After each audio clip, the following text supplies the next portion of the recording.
एक प्रोफेसर को दिखाया जाता है जो बहुत दुखी होते हैं। दरअसल कुछ वक्त पहले उन्होंने अपने बेटे को खो दिया है, इसीलिए वो एक आदमी से उसके महल में मिलने जाते हैं। ये आदमी बहुत ही खतरनाक होता है क्योंकि ये काला जादू करता है और प्रोफेसर इस आदमी के जरिए, काले जादू के जरिए, मौत के देवता को अपने वश में करके अपने बेटे को जिंदा करना चाहता है। और ये एक किताब जो कि काले जादू की किताब होती है, उसे मौत के देवता को अपनी दुनिया में अपने वश में करने के लिए बुलाते हैं। लेकिन ये जो काला जादूगर होता है, इसे जादू की हर एक चीज बहुत अच्छे से नहीं आती, इसीलिए इसका जादू उल्टा हो जाता है और ये मौत के देवता के बदले यहाँ पर ख्वाबों के देवता को कैद कर लेते हैं। ख्वाबों के देवता बेहोश होते हैं और उनकी तीन चीजें नीचे गिर जाती है, जिसमें एक लॉकेट होता है जिसमें लाल रंग का रूबी है, साथ ही एक हेलमेट जो कि बहुत ही शक्तिशाली है और एक पोटली जिसमें सैंड यानी कि रेत है। ये उन तीनों चीजों को अपने पास रख लेते हैं। ख्वाबों के देवता जो कि अब इनकी कैद में है वो बेहोश होते हैं। इस वजह से जो इंसान सोए होते हैं उन्हें नींद की, सपनों की अलग अलग बीमारियां होना शुरू हो जाती है। कई लोगों की मृत्यु भी हो जाती है। वहीं सपनों के देवता जब होश में आते हैं तो प्रोफेसर उसके पास जाते हैं और कहते हैं कि तुम्हें मेरे बेटे को जिंदा करना होगा। लेकिन सपनों के देवता उसकी किसी बात का कोई भी जवाब नहीं देते। सपनों के देवता को एक जादुई सर्कल के अंदर रखा होता है, वो चाहकर भी सर्कल से बाहर नहीं निकल सकते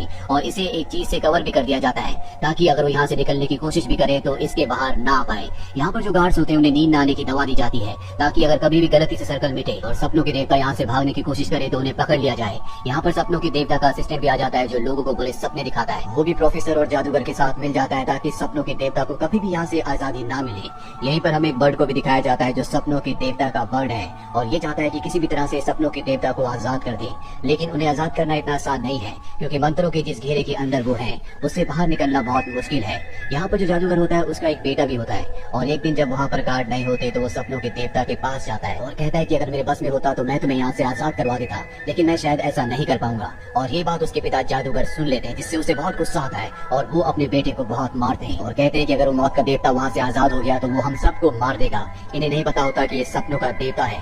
दरअसल जादूगर का ये सौतेला बेटा होता है। वो कहता है कि अगर तुम चाहते हो कि मैं तुम्हें ना मारूं तो तुम्हें यहाँ पर एक पक्षी को मारना होगा। ये उसी मौत के देवता का पक्षी है जो उसे छुड़ाना चाहता है। वही पक्षी को दिखाया जाता है जो इस जगह पर आग लगाने की कोशिश कर रहा होता है और तभी जादूगर का सौतेला बेटा उसके सामने आकर उसे मार देता है। सपनों के देवता अपनी आंखों से देखते हैं लेकिन वो कुछ भी नहीं कर पाते।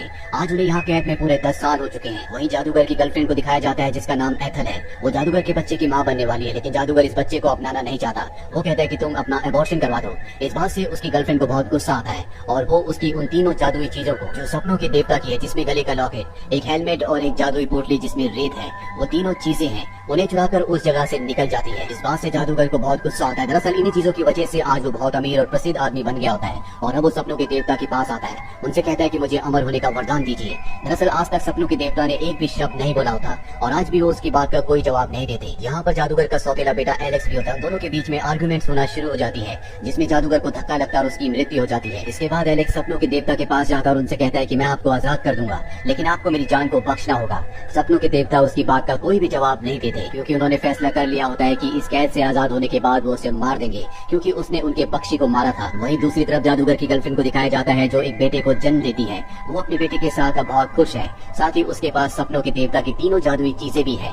यहाँ पर धीरे धीरे वक्त बीतता है और जादूगर का सौतेला बेटा एलेक्स अब बूढ़ा हो चुका है। वो व्हीलचेयर पर होता है और वो सपनों के देवता के पास आता है। दरअसल वो जानता है कि उसकी जिंदगी का आखिरी वक्त आ चुका है, इसीलिए वो सपनों के देवता से मिलने के लिए आया होता है और आज भी वो उनसे वही बात कह रहा होता है कि मैं आपको आजाद कर दूंगा लेकिन आपको मुझे माफ करना होगा। सपनों के देवता उसकी बात का कोई भी जवाब नहीं देते और जब वो अपनी व्हील चेयर से वहाँ से निकलता है तो उसके व्हील चेयर के टायर से वो घेरा मिट जाता है जिसके अंदर सपनों के देवता कैद है और वो अपने आप को वहाँ से आजाद करने के बाद एलेक्स को उसी के सपनों की दुनिया में हमेशा के लिए कैद कर देते हैं क्योंकि उसने उनके पक्षी को मारा था और अब वो वापस अपनी दुनिया में आ जाते हैं, जिसे देखकर उन्हें बहुत दुख होता है क्योंकि आज इतने सालों के बाद जब वो अपने सपनों की दुनिया में लौटे हैं तो उनकी दुनिया पूरी तरह से बर्बाद हो चुकी है।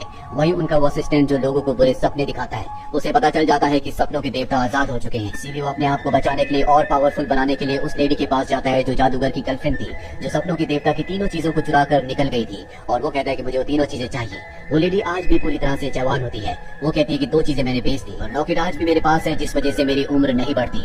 सपनों के देवता का असिस्टेंट उससे लॉकेट छीनने की कोशिश करता है लेकिन वो लॉकेट बहुत शक्तिशाली होता है, इसीलिए जादूगर की गर्लफ्रेंड उस लॉकेट से उसे उसी के सपनों की दुनिया में कैद कर देती है। वही सपनों के देवता को दिखाया जाता है जिन्हें अपनी दुनिया दोबारा से बनाने के लिए उन तीनों चीजों की जरूरत है, इसीलिए यहाँ पर वो 3 शक्तिशाली देवियों को बुलाते हैं और उनसे पूछते हैं कि मेरी वो 3 चीजें कहाँ पर हैं। वो बताती है कि तुम्हारी सबसे पहली चीज वो लॉकेट वो एक लेडी के पास है जो अर्थ पर है, तुम्हारा हेलमेट नर्क में है और तुम्हारी रेत की पोटली एक लड़की के पास है जो डीमंस को भगाती है। वही हमें उस लेडी को दिखाया जाता है जिसके पास लॉकेट है। वो अपने बेटे से मिलने हॉस्पिटल में जाती है जो बूढ़ा हो चुका है। वो उसे कहती है कि जब भी ख्वाबों के देवता यहाँ पर आए तो तुम उन्हें ये लॉकेट देकर अपनी जान बचा लेना। वो अपना लॉकेट उतार कर अपने बेटे को दे देती है जिसके बाद वो बूढ़ी होकर मर जाती है। उसका बेटा तय करता है कि वो इस लॉकेट को ख्वाबों के देवता को नहीं देगा और इसकी शक्ति से वो यहाँ पर गार्ड्स को मार देता है। वहीं ख्वाबों के देवता को दिखाया जाता है जो उस लड़की के पास पहुंच जाते हैं जिसके पास रेत की सैंड की थैली है। वो एक चर्च में जा रही होती है। ख्वाबों के देवता से कहती है कि मैं चर्च से वापस आती हूँ, तब तक तुम मेरा यहीं पर इंतजार करो। और वो चर्च के अंदर चली जाती है जहाँ पर वो एक इंसान के अंदर से डीमन को बाहर निकालती है। अब ख्वाबों के देवता भी यहाँ पर आ जाते हैं और उसे कहते हैं कि मेरी रेत की जो पोटली तुम्हारे पास है मुझे वापस दे दो। वो कहती है कि मेरे पास नहीं है बल्कि मेरी एक दोस्त के पास है। और इसके बाद वो सपनों के ख्वाबों के देवता को अपने साथ अपने दोस्त के पास ले जाती है और जब वो घर पर पहुंचते हैं तो देखते हैं कि उसकी मृत्यु हो चुकी है। रेत की पोटली उसके हाथ में होती है जो ख्वाबों के देवता ले लेते हैं और इस तरह से उन्हें उनकी पहली चीज मिल जाती है। इसके बाद ख्वाबों के देवता नर्क की देवी के पास जाते हैं और उन्हें कहते हैं कि मेरा एक हेलमेट जो किसी ने चुरा लिया है वो नर्क में है, यही वो किसी आदमी के पास है। इसके बाद नर्क की देवी उस आदमी को बुलाती है जिसके पास ख्वाबों के देवता का हेलमेट होता है, लेकिन वो उन्हें हेलमेट देने से मना कर देता है। वो कहता है कि अगर तुम्हें हेलमेट चाहिए तो तुम्हें मेरे सवालों का जवाब देना होगा और अगर तुमने सही जवाब नहीं दिए तो तुम्हें हमेशा मेरा गुलाम रहकर रहना पड़ेगा। और अब ख्वाबों के देवता उसके सभी सवालों का जवाब ठीक ठीक दे देते हैं, जिसके बाद उन्हें अपना जादुई हेलमेट भी मिल जाता है। और अब उन्हें तीसरी चीज चाहिए जो कि वो लॉकेट है जो उस लेडी के बेटे के पास है जो मेंटल हॉस्पिटल में था और उसके पास ख्वाबों के देवता का असिस्टेंट जाता है, लेकिन उसे समझ में आ जाता है कि इंसान पूरी तरह से साइको है। और अब ख्वाबों के देवता भी उस आदमी तक पहुंच जाते हैं। वो देखते हैं कि वहाँ पर लॉकेट है और जैसे वो लॉकेट को हाथ लगाने की कोशिश करते हैं तो लॉकेट उन्हें दूर फेंक देता है, क्योंकि जिस भी आदमी के पास ये लॉकेट होगा वही इसकी शक्तियों को इस्तेमाल कर पाएगा। अब वो आदमी इस लॉकेट को लेकर एक रेस्टोरेंट में जाता है जहाँ पर वो इसकी शक्ति से सभी के दिमागों से खेलना शुरू कर देता है। सब एक दूसरे पर हमला कर देते हैं जिसमें कई लोगों की जान भी चली जाती है। ख्वाबों के देवता यहाँ पर आ जाते हैं और उस आदमी से कहते हैं कि ये लॉकेट मुझे लौटा दो, ये तुम्हारी दुनिया के लिए सही नहीं है, ये तुम्हारी दुनिया को सिर्फ नुकसान पहुंचाएगा। और इसके बाद वो उसे ख्वाबों की दुनिया में कैद करने की कोशिश करते हैं, लेकिन वो आदमी खुद ख्वाबों की दुनिया में चला जाता है जहाँ पर ख्वाबों के देवता का और उसका आपस में आमना सामना होता है। वो उस लॉकेट से ख्वाबों के देवता पर हमला करता है और उनके अंदर बहुत शक्तियाँ होती है, इसीलिए लॉकेट की सारी शक्तियों को वो अपने अंदर एब्सॉर्ब कर लेते हैं और इसके बाद उस आदमी को उसी के सपनों की दुनिया में पूरी तरह से उलझा देते हैं। जिसके बाद असली दुनिया में दिखाया जाता है कि वो आदमी कोमा में चला गया है। ख्वाबों के जो देवता होते हैं इनकी बहन मौत की देवी होती है और अब इनके पास इनकी तीनों चीजें वापस आ चुकी हैं, लेकिन फिर भी ख्वाबों के देवता को अधूरापन लग रहा होता है, इसीलिए वो अपनी बहन मौत की देवी के पास आए होते हैं। वो उससे पूछते हैं कि मैं इतने सालों तक कैद था, गायब था, कभी तुमने मेरी मदद करने की कोशिश क्यों नहीं की। और अब मौत की देवी उसे अपना काम दिखाती है, बताती है कि मैं लोगों के पास जाती हूँ लेकिन लोग मरने के लिए तैयार नहीं होते, जिस वजह से मुझे उनके गुस्से का सामना करना पड़ता है। तुम्हें हताश नहीं होना चाहिए, जल्दी तुम अपनी दुनिया को दोबारा से बना दोगे, मुझे तुम पर पूरा विश्वास है। ख्वाबों के देवता को इससे बहुत हिम्मत मिलती है। वो वापस अपनी दुनिया में आ जाता है जहाँ पर उसकी असिस्टेंट उसे बताती है कि ख्वाबों की दुनिया से 3 नाइटमेयर आज भी मिसिंग है और इसके लिए ख्वाबों का देवता अपने आप को जिम्मेदार समझता है। यहाँ पर वॉर्टेक्स के बारे में भी बात करते हैं, लेकिन इस बारे में ख्वाबों के देवता को पहले से पता होता है। दरअसल वॉर्टेक्स जो है वो एक लड़की है और वो ख्वाबों की दुनिया के लिए बहुत बड़ा खतरा है। उस लड़की का नाम रोज होता है। ख्वाबों के देवता कहते हैं कि रोज पर मैंने नजर रखी हुई है, उसी की मदद से मैं अपने तीनों असिस्टेंट्स को वापस लेकर आऊंगा, उन्हें ढूंढ लूंगा। रोज का दरअसल एक भाई भी होता है जिसे किसी दूसरी फैमिली ने अडॉप्ट कर लिया होता है और अब वो अपने भाई को किसी भी कीमत पर ढूंढना चाहती है। ख्वाबों के देवता ने रोज पर नजर रखने के लिए अपने रिबन को अपने पक्षी को उसके पीछे लगा रखा होता है, क्योंकि वो सिर्फ रात को जब वो सोती है तभी उस पर नजर रख सकते हैं, दिन में वो उस पर नजर नहीं रख सकते। रोज अपने एक दोस्त के साथ इंग्लैंड के एक ऑर्फनेज में जाती है जहाँ पर वो अपने भाई को ढूंढना चाहती है। इस ऑर्फनेज की हेड उसे बताती है कि तुम्हारे भाई को एक फैमिली ने अडॉप्ट कर लिया है, उसकी लाइफ अब बहुत ज्यादा अच्छी है और ऐसी लाइफ तुम कभी अपने भाई को नहीं दे सकती। रोज अपने भाई को ढूंढने की बहुत कोशिश करती है लेकिन उसका भाई उसे नहीं मिलता और इसके बाद वो ख्वाबों के देवता के पास जाती है। ख्वाबों के देवता उसे बताते हैं कि मुझे लगता है कि तुम्हारा भाई मेरे एक असिस्टेंट के पास है और तुम ही अपने भाई को ढूंढ सकती हो क्योंकि तुम एक वॉर्टेक्स हो। वॉर्टेक्स वो होते हैं जो सोने के बाद सपनों की दुनिया में जाने के बाद अपने सपनों के अलावा दूसरों के सपनों में भी जा सकती है और अब रोज सपनों की दुनिया में जाकर अपने भाई के सपनों में चली जाती है जहाँ पर उसे पता चल जाता है कि उसका भाई कहाँ पर है और अब जल्द से जल्द वो अपने भाई तक पहुँचना चाहती है। अब क्योंकि वो अपने भाई तक पहुँच चुकी है इसीलिए सपनों के देवता भी अपनी पहली असिस्टेंट को ढूंढ लेते हैं, लेकिन अभी भी उन्हें अपने 2 और असिस्टेंट्स को ढूंढना है, जिसमें से एक तो वो है जो सबसे पहले उस दुनिया से यानी कि ख्वाबों की दुनिया से चला गया था, तो लोगों को अच्छे नहीं बल्कि बुरे ख्वाब दिखाता है और वो चाहता है कि ख्वाबों का देवता मारा जाए। और ख्वाबों के देवता का वही असिस्टेंट रोज के उसके भाई तक पहुंचने से पहले वो खुद रोज के भाई तक पहुंचकर उसे अपने साथ ले जाता है। वही रोज को दिखाया जाता है जो अपने भाई को लेने के लिए गिलबर्ट नाम के आदमी के साथ अपने भाई के घर की तरफ निकल पड़ती है। दरअसल गिलबर्ट ने एक बार क्लब के बाहर उसकी कुछ लड़कों से जान बचाई थी, इसीलिए अब वो उसके साथ है। ये दोनों के दोनों उस जगह पहुंच जाते हैं जहाँ पर रोज का भाई है।